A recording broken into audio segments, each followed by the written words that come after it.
Hey, this is Brett the Hitman Hart, and you're listening to the Smacked Raw podcast.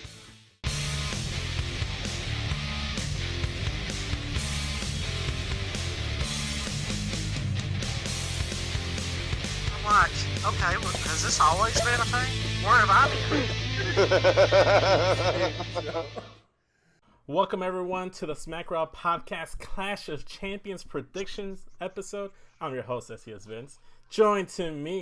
Joined with me today is Kevin Crazy 316 with the finger guns. How's it going, Kevin? How you feeling? I'm doing great, and I'm happy to be here with you, man.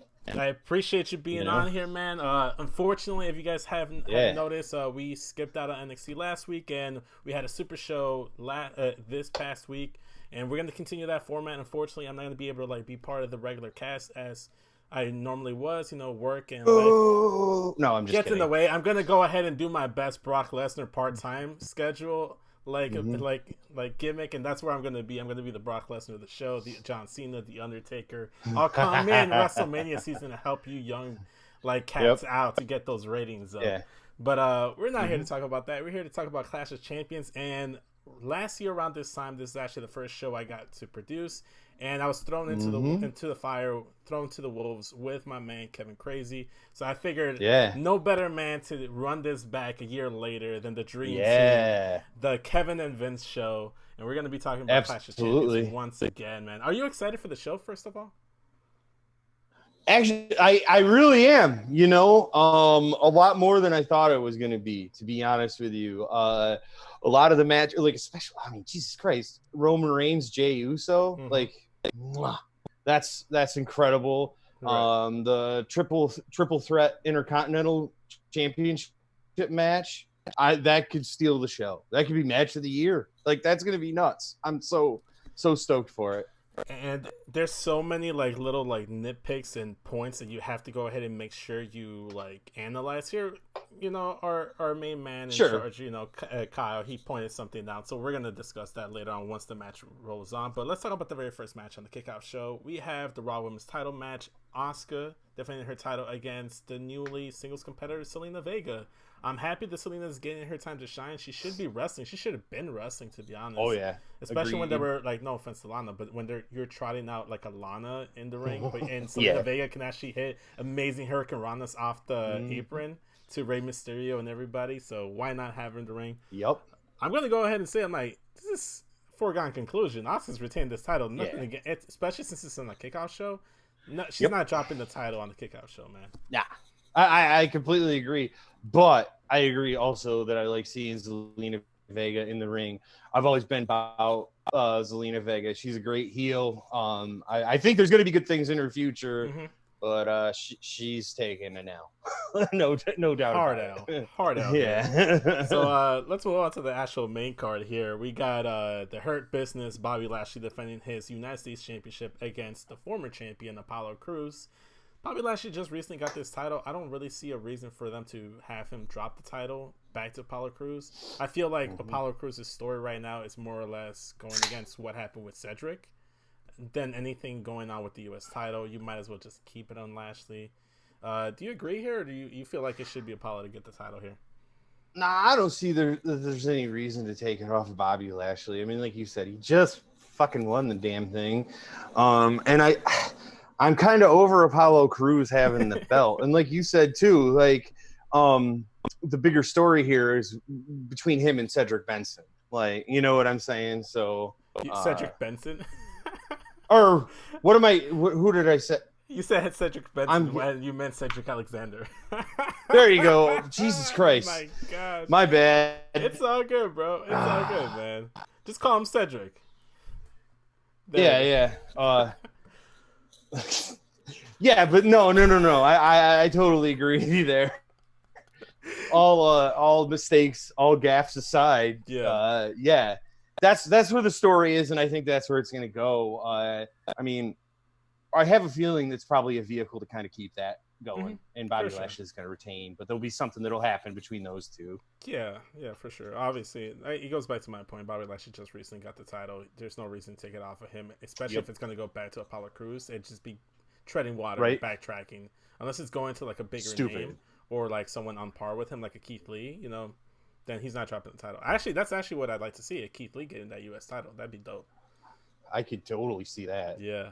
I could totally see that. Next up, we're going to stay on the Raw side of things. We got the women's tag team title match between the current champions, Nia Jax and Shayna Baszler, defending against the Riot Squad 2.0, the new and improved Riot Squad. The one question I have to ask you here, Kevin, before we even get to our predictions is, if Riot Squad don't get the titles here, what is there for them to do?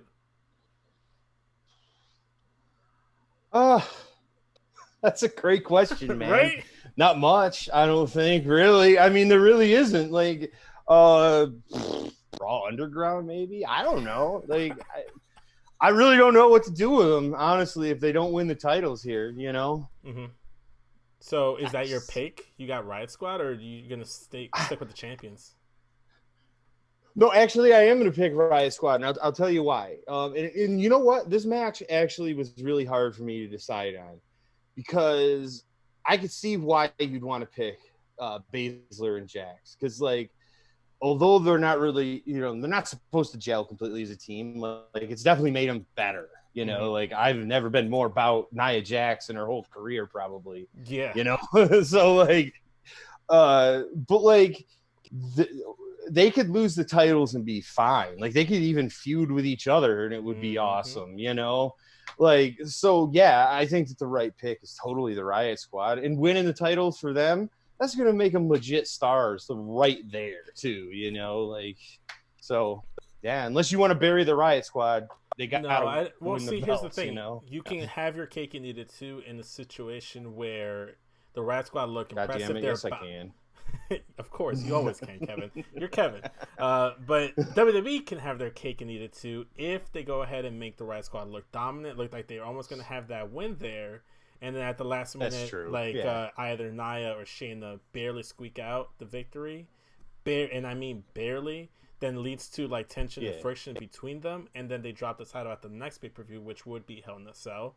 They can go ahead and split up there, and then at the following pay-per-view, you have your matchup between Nia Jax and Shayna, which you never really got. And I feel like you have more legs with Shayna and Nia if you just split them up than Riot Squad. Like we were just mentioning. Like, if Riot Squad don't get the titles, if not at this pay-per-view, at least at the next one they have to. If they don't get them at the next two pay-per-views, what is there for them to do? There's no more tag teams on Raw. Yeah, after the Iconics split up and shit. Yeah. No, I hear you. That makes sense too. Just put out a real banger of a match where they squeak by. Yeah, I could see that. But it's they either have to win this time or next time. For sure. Like otherwise they're gone. Yeah, okay. Fair enough.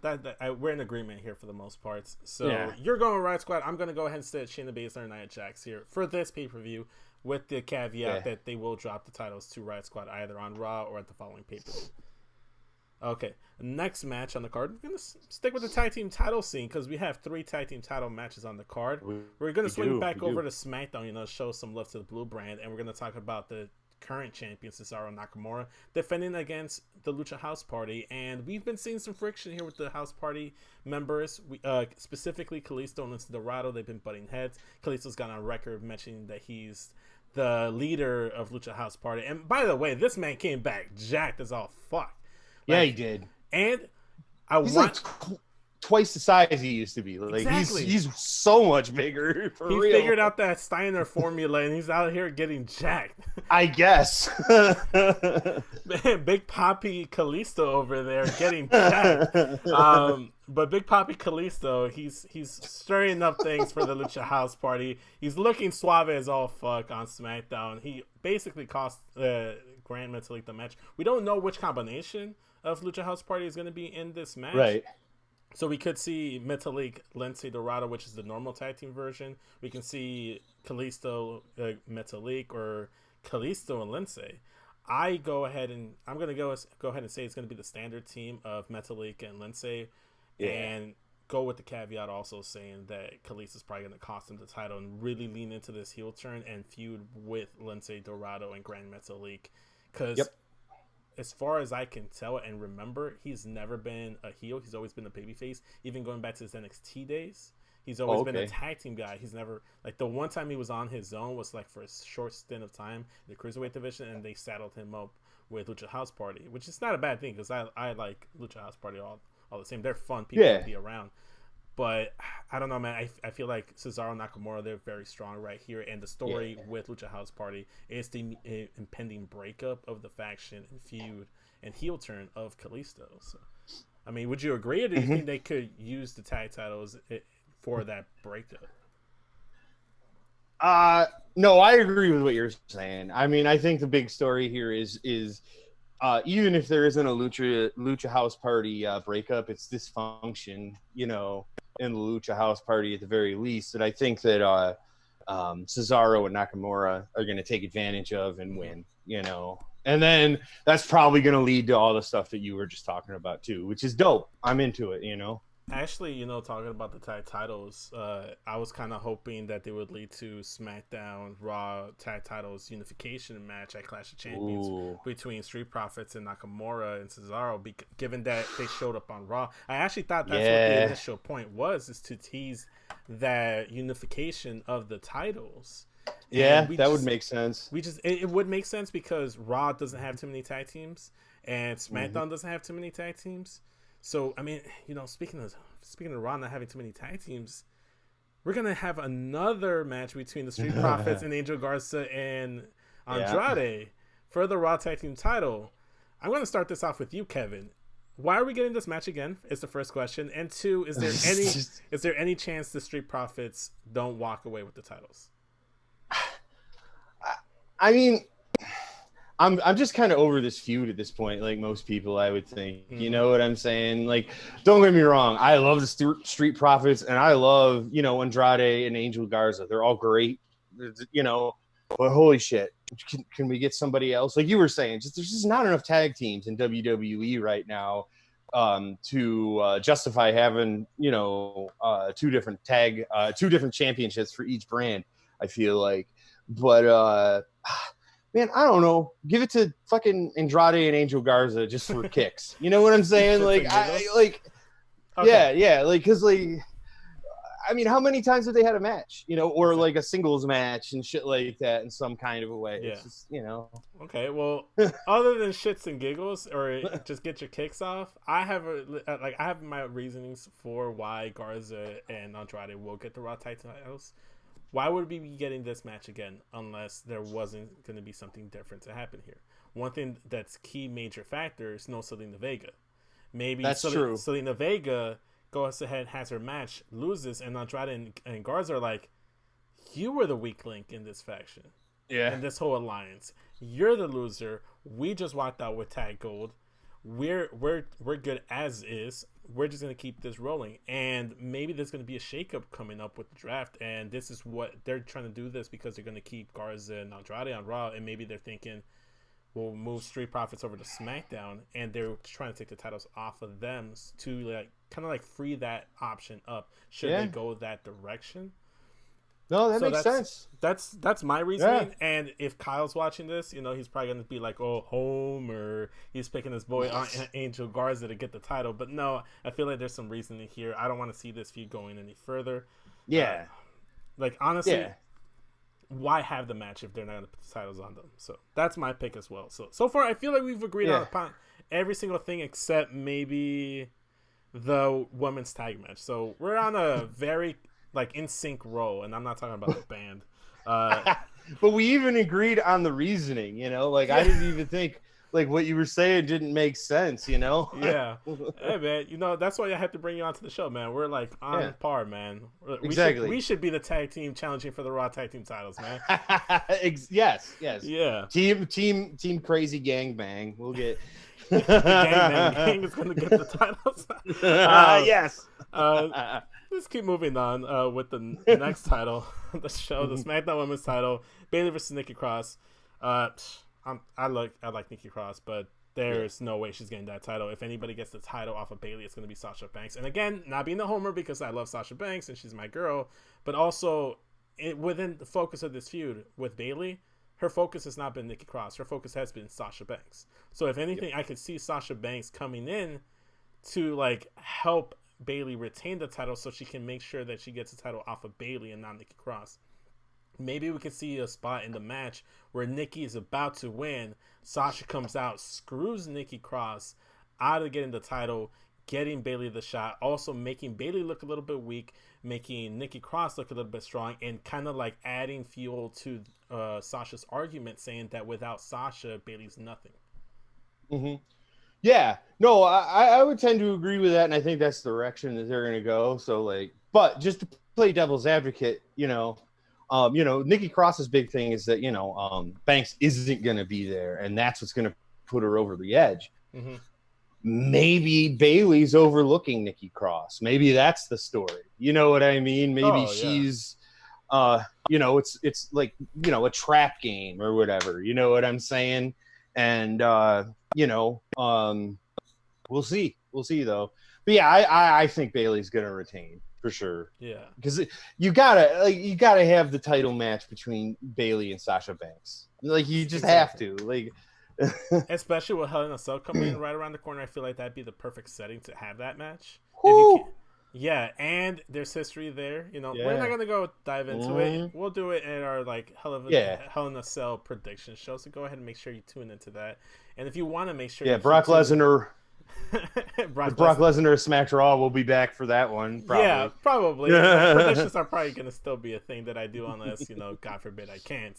There's a really good NBA playoff game going on. But if you guys do like the show, you like our content, make sure you go ahead and subscribe to our YouTube channel. Go ahead and check out our Patreon, patreon.com/SmackRaw Podcast, youtube.com/SmackRaw Podcast. Like, comment, subscribe. Make sure you leave your predictions down in the comment below, or tweet at us at SESVince, at KevinCrazy316, at SmackRaw We want to know what you guys think, and let us know if you guys are right or if we're right, we're wrong. Tell us how bad we are at predictions. But let's keep this train rolling, man. And talk about the IC Championship Triple Threat Winner Takes All Unification Ladder Match. Wow, was that a mouthful? I feel like I added a 2 or 3 more things in there that WWE comp didn't have. But we have the current official champion, Jeff Hardy, the former champion, AJ Styles, and the delusional champion, Sami Zayn. Like you were saying, this match could steal the show. Oh, my God. There's a caveat here that you have to get both the IC title belts to be crowned the undisputed IC champion. I think this is perfect. Yeah. This is my match of the night. This is the match I'm looking forward to the most. I can't fucking wait. Like I said, this could potentially be match of the year as far as I'm concerned. Yeah. This is the talent that's going into this match with the type of match that it's going to be. Mm-hmm. Holy fucking shit. I can't wait. I cannot wait for this match. I cannot wait to find out who you think is going to walk away IC champion, man. This is going to be tough. This is going to be tough, man, because we're going to finally disagree here for a second here. I bet we probably are, and that's okay. I'm always right, so it's all right. No, this one's hard for me to pick, honestly. It's just logically, but I think Hardy's going to retain, but I think it's going to either be, if it's not Hardy, I think it's got to be Zayn, right? Mm-hmm. I think I don't think AJ Styles is going to win, but I'm not confident in my Jeff Hardy pick. I'm 60-40. You know what I'm saying? Right. So don't hold me to it. But I think he's the most likely to win it. You're on the prediction show, but you don't want me to hold you to it. Okay. Okay. So only hold me 60% to it. Okay. I'll make sure that the numbers are accurate, and I hold you to the accurate percentage, Kevin. So I'll give you a little bit more reassurance of your pick. Jeff Hardy lost. We did agree. No, we didn't. We saw a triple threat match this past Friday. Jeff Hardy got pinned. He lost that match. AJ Styles did most of the work. Sami Zayn came in and capitalized. So Jeff Hardy does have, if Go Home Show math is to be accounted for, he does have that going for him. He lost going into the show. Sami Zayn did pick up the win, but he did not stand tall. AJ Styles beat him up afterwards, got up to the top of the ladder, and held both titles. That, to me, just screamed, AJ Styles just jinxed himself. He's not grabbing those 2 titles. He's not winning that match. Exactly. I think it's going to be Sami Zayn. I think he'd be the perfect person to be the undisputed IC champion. I love Jeff Hardy. I think he's perfect, but you need a good character. You need a top face, someone that's entertaining. And Jeff Hardy, he's good. He's cool, but he's no AJ Styles and he's no Sami Zayn at this point in his career. I feel like Sami Zayn be the arrogant, obnoxious heel saying that he's the undisputed IC champion would be perfect, and he'd be the type of motherfucker to hold both titles for like a good month or two, saying that he's the double champion and shit. So I feel like for entertainment purposes, I want Sami Zayn, and I think logically it makes the most sense for him to pick up the title. We'll talk about like the alternate theory that Kyle has once we get the last two matches out of the way. We're gonna go ahead and swing back over to Raw, talk about the WWE Championship ambulance match between Drew McIntyre and Randy Orton. This is tough because it's Drew McIntyre. He's the current champion. Right. He looks strong. That man he's all man. Drew McIntyre, he could do no wrong. But does Keith Lee play a factor in here? Does he accidentally cost him the match? Randy Orton has been on fire since like a little bit before WrestleMania when he turned heel on Edge. It'd be a shame if he doesn't actually get the title at any point during this run. He could always drop it right back over to Drew, and Drew, there's nothing wrong with that. You know, John Cena did that with Edge a few times, and you've seen back in the past, like Randy Orton needs to drop the title. Batista dropped the title. Everybody's dropped the title and gotten it right back and not lost any steam. Even Austin's done that. I can't even think Austin even had like a long title reign throughout. I don't think he ever had a title reign longer than a couple months, honestly. Probably, exactly. So it was all short. Yeah, it's been since WrestleMania. That was like what, April? We're now in September. That's 5 months. That's a good hefty run. He can go ahead and drop the title for like a month or two, bring it back over afterwards. Plus stat padding for Randy Orton, get him close to that 16 championship title reigns like Ric Flair and John Cena. Yeah, I'm gonna say Randy Orton. No one's gonna get pinned in this match. You can go ahead and like keep Drew McIntyre strong, and I think you should put the title on Randy Orton. I feel like that'd be the most entertaining thing to watch and see going forward on Raw. Randy Orton as a heel champion, that'd be dope. I agree with you completely logically, but my gut completely tells me Drew McIntyre is going to win this match. So I'm picking Drew McIntyre. Like, I wouldn't be mad at Randy Orton winning the match either. Don't get me wrong. Like everything you said was totally valid. I just Drew McIntyre is a whole ass man. Mm-hmm. Yeah, and not that Randy Orton isn't, but like. You know, but there's levels to this shit, and Randy Orton just isn't as much of a man as Drew McIntyre. I think he was before, but I think but the old age is getting to Randy. You starting to see the just for men touch of gray on his beard. Jesus. A little salt and pepper up in there for sure. Okay, so we're in the disagreement here. That's cool. I'd like to see that. Honestly, this is a toss up. This is the match I'm least confident in it. But we're gonna move on to the Universal title picture. Roman Reigns, the newly turned heel Roman Reigns, aligned himself with Paul Heyman, beat up Jey Uso, just gave him a mouthful after SmackDown went off the air, like right before SmackDown went off the air. Jey Uso has looked strong. I feel like the question here isn't whether or not Roman's gonna retain. I think the question here is how much of an ass whooping is Jey Uso gonna receive at the hands of Roman Reigns, because this could go John Cena getting destroyed by Brock Lesnar at Extreme Rules or SummerSlam. So it could go that badly. It's up to WWE how much blood, how much violence they're gonna let happen in this match. What you think here, Kev? Yeah, I mean, I got it.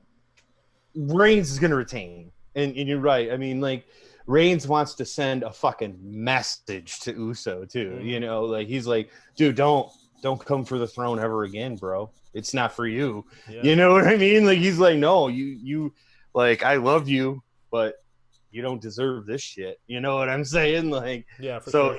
He's making sure he's never gonna be trying that shit again.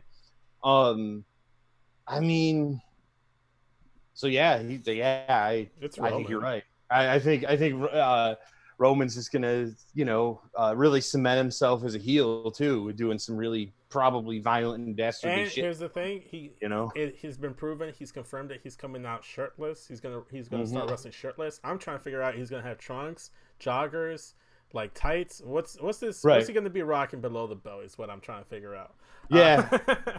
No, for real. I'm interested too because like, how long has he been wearing that same in-ring gear? It's been a long it's time. literally you know? the Shield gear with like Roman Reigns logos on it. It's basically Exactly. So like, it's beyond time. Yeah. Change Roman Reigns' gear. When they reformed the Shield and everybody went back to their Shield gear, all Roman did was just switch out his vest to like the plain generic one he had before. So Jesus. I'm curious to see what's up. And hey, man, Roman's a beautiful man. He's got gorgeous ass tattoos. I wish I had that kind of body, man. I'd be showing it off too. Go ahead and be shirtless, Roman. Don't worry about Fucking A.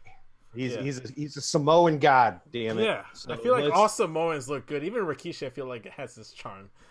Yeah, right. He really does. Like he's a fluffy guy, but like you look at him and you're like, that's aesthetically an aesthetically pleasing man. You know? For sure. On that note, before we wrap up the show, aesthetically being pleased by Rikishi, all day. I'm gonna go ahead and say that the stare down that Alexa Bliss had on Roman Reigns this past Friday means something. Oh, absolutely. After he destroys Jey Uso, lights go out, red light, Fiend pops up, stare down, and that's how we close off the pay-per-view. I could see it. No interaction. There's no physical touching, nothing. And then I get addressed on SmackDown the following week. Get people to watch SmackDown. You do that, you get people excited. But yeah, what about Otis though? Money in the Bank. What's going on? There's no match so far, for Clash with him. Well, no, I know that, but I mean, do you think that anything will happen? I mean, I don't know because I don't think nothing will happen at Clash of Champions. I think they'll let that carry over to SmackDown. So we'll see what's up. I'm kind of curious to see what they do with the whole Otis contract situation, but that's neither here nor there. But those are our picks, guys. Let us know what you guys think. Before we sign off the show, we'd like to go ahead and show some love to the rest of the cast members on the SmackDown podcast and show off their predictions. So here they are on the screen. Katie has Asuka, Lashley, Riot Squad, Cesaro Nakamura, Street Profits, Bayley, Sami Zayn, Randy Orton, Roman Reigns. Aaron, he has Asuka, Lashley, Nia and Shayna, Cesaro Nakamura, Andrade and Garza, Bayley, AJ Styles, Randy Orton, and Roman Reigns. Kyle decided to be difficult after I made the graphics. So if you guys are watching on YouTube, Jesus. You get to see his beautiful Photoshop work here. He has Asuka, Lashley, Nia Jax, Shayna, Cesaro and Nakamura, Andrade and Garza, Bayley, Roman Reigns, Randy Orton, and he says Jeff Hardy plus AJ Styles will each grab a championship, leading to them dragging that feud out for one more match at the following pay-per-view or on SmackDown. And as you can see, he did a beautiful Photoshop job right there. So let us know what you guys think. Kyle sucks. That's interesting, but Kyle always thinks outside the box, and he gets end up burned, and that's why he ends up losing predictions. But with that being said, guys, that has been the SmackDown Podcast Clash of Champions predictions show. Let us know what you guys thought in the comment section down below. Make sure you like, comment, subscribe, download this episode wherever you consume all your audio podcasts. Give us your money on Patreon. We want your money, and you want to give us your money. So make sure you do that for sure. We don't want to have to start an OnlyFans to get your money, okay? I'll do it, but this beautiful microphone here was bought with Patreon. Yeah, exactly. So get me a beautiful mic just like Kevin, so I can look good and suave just like him. But with that being said, that's been the SmackDown Podcast. We'll catch you guys this Sunday for Clash of Champions recap. Later, y'all. Tomorrow. What he said. Later, guys.